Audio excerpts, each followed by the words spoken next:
নমস্কার। নমস্কার, আমি অভিনন্দন দাস। আইআইটি খড়গপুরে আমি একজন রিসার্চ স্কলার। আমি প্রায় ২-৩ বছর ধরে আইবিএস এ ভুগতাম।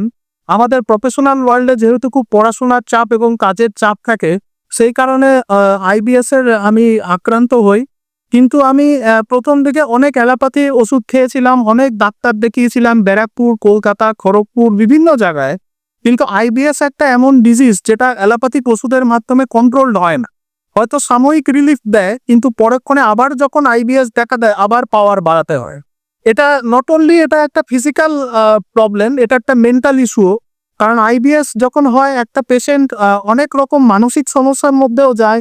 একটা ট্রমা তৈরি হয় যে কখন কনস্টিপেশন হবে, কখন ডায়রিয়া হবে। কারণ আমার আইবিএসটা ছিল একটা মিক্সড টাইপ, যেটাকে আমরা বলি আইবিএস সি। তো আইবিএস সি অ্যান্ড বি বলতে পারে। তো এবার সেই কারণে আমি ডক্টর চিন্ময় রায়ের সাথে যখন আমি যোগাযোগ করি, প্রথমে আমি ব্যারাকপুর চেম্বারে যোগাযোগ করি। তো উনি আমাকে ওষুধ দেওয়া স্টার্ট করেন এবং উনি আমাকে বেশ কিছু ওষুধের কোর্স দেন এবং উনি বলেন যে প্রাণায়াম, যোগ এইগুলোও করতে প্যারালালি।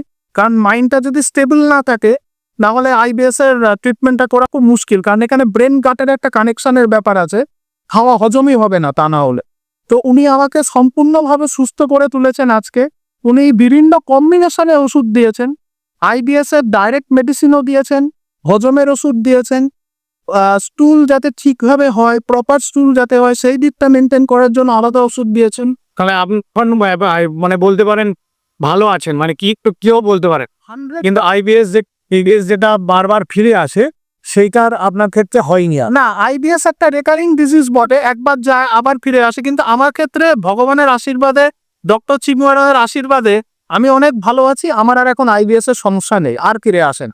তো আমি ওনাকে একান্তভাবে আমি ধন্যবাদ এবং কৃতজ্ঞতা এবং নমস্কার জানাতে চাই যে আইবিএস এর মতো ক্রিটিক্যাল একটা রোগের হাত থেকে আমাকে মুক্তি দিয়েছেন।